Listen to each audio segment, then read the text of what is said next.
여러분, 지금 원달러 환율이 거의 폭락 수준이죠. 엄청나게 떨어지고 있습니다.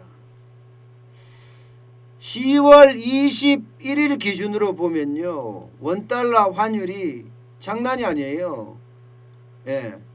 1131.90까지 떨어졌어요. 1131.90까지. 한때는 3월 19일이죠. 그때는 1285.70원이었거든요.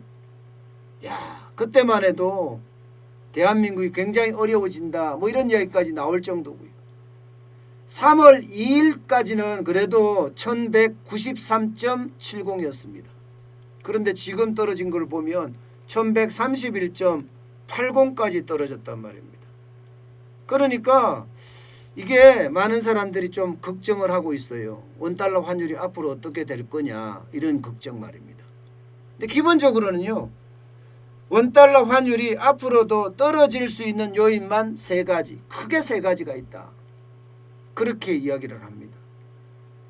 첫 번째는 미국 경제보다 상대적으로 대한민국 경제나 중국 경제가 좋다. 왜 중국 경제를 여기서 왜 꺼내냐고요? 중국 경제는요, 우리 수출의 25%를 담당을 하고 있기 때문에 중국 경제와 대한민국 경제가 어떻게 생각하면 커플링으로 움직입니다. 커플링으로. 미국 경제는 지금 계속 떨어지고 있는데, 그죠? 중국 경제는 지금 3분기만 하더라도 4.9% 성장했죠. 한국도 뭐 플러스로 성장한다고 지금 이야기할 정도니까 계속 성장하는 모양새. 이게 첫 번째입니다. 다시 말해서 상대적으로 좋기 때문에 원화 가치, 우리 돈의 가치는 더 올라가겠죠.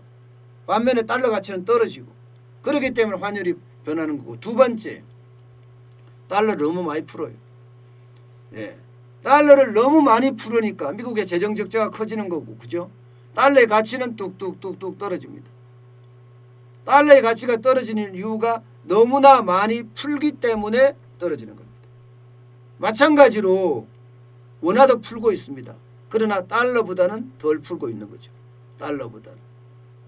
달러가 워낙 많이 푸니까 달러 가치가 떨어지는 게 있고요. 세 번째는요, 지금 조 바이든 민주당 대통령 후보가 대통령이 될 경우, 지금까지는 여론이 좀 높습니다. 그렇게 되면 적어도 기후변화에 대응하기 위해서 투자를 많이 하겠다. 그것도 2조 달러를 투자하겠다. 이렇게 선언한 상태예요. 이 말은 안 그래도 돈을 많이 풀었는데 더 많이 풀 수 있다, 이런 이야기잖아요. 돈을 더 많이 풀 수 있으면 달러 가치는 더 떨어진다. 그러면 우리 원화 가치는 1,100원 밑으로 가지도 갈 수 있다. 뭐 이런 예측까지도 나오고 있는 상태거든요. 그렇기 때문에 지금 달러가 계속 떨어진다, 이런 걱정들 많이 하게 됩니다. 그런데 참 아이러니하다고 그래야 되나요? 아이러니하다고 그래야 되네. 달러 가치가 계속 떨어진다고 이야기하는데도요, 개인들의 달러 예금은 지금 사상 최대치로 늘어나고 있습니다. 사상 최대치로. 희한하죠. 보시는 것처럼 2020년 9월 1일에 얼마나 개인 달러와 예금이 얼마나 많은지 보세요. 160억 9천만 달러입니다.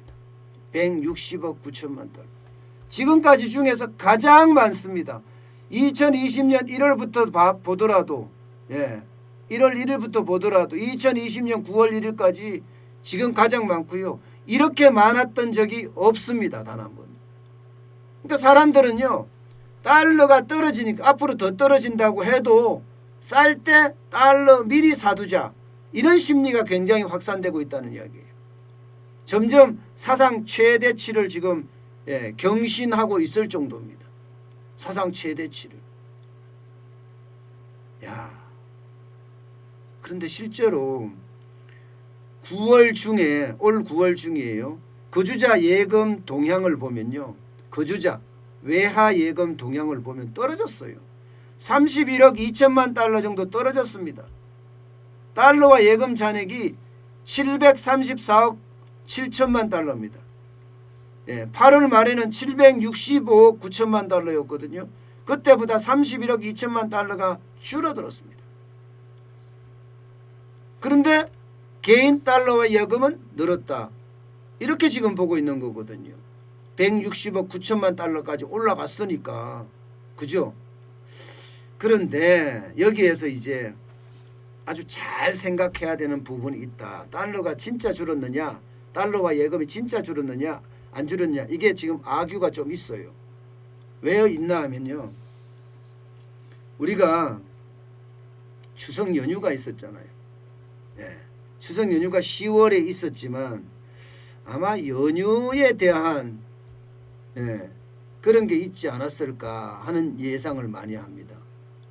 왜냐하면 달러 예금을 많이 쌓아두는 것보다가 당장 달러를 바꿔서 추석에 선물을 보내고 해야 되니까, 아니면 달러화로라도 외국에서 사서 물건을 사서 해야 되는 이렇게 일시적인 요인이 작동을 했다, 이런 이야기가 하나 있고요. 또 하나는요, 이게 기업들이 뭐 투자를 하려고 하면 아무래도 우리가 뭐 정권에 투자할 때도 예치금이 필요하잖아요. 그죠?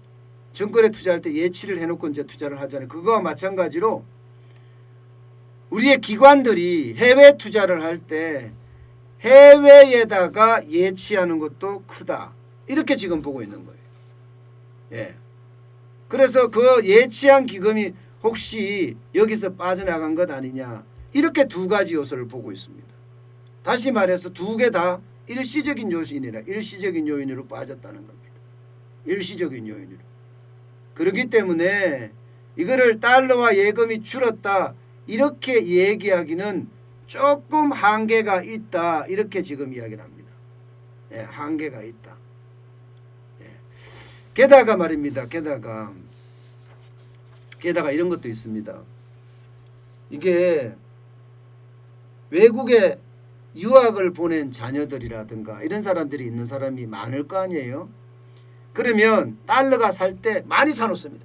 많이 살아요.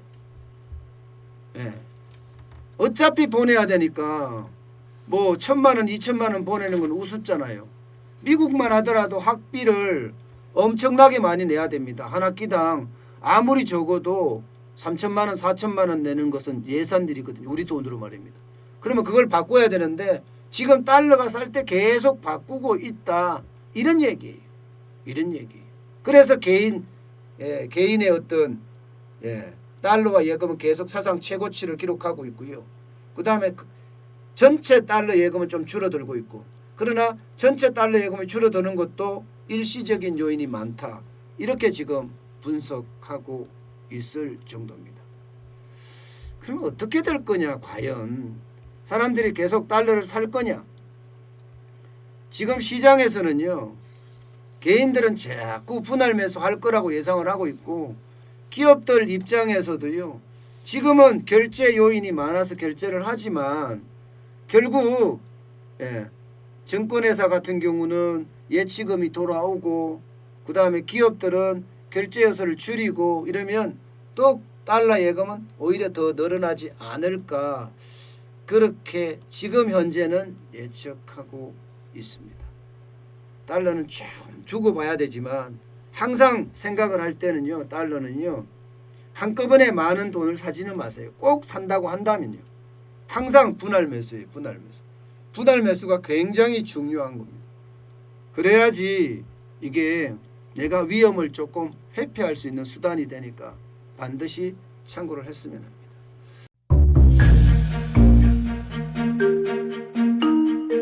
세종대왕과 샤넬 넘버5, 벤츠 자동차의 최고급 기종인 마이바흐의 공통점을 아시나요?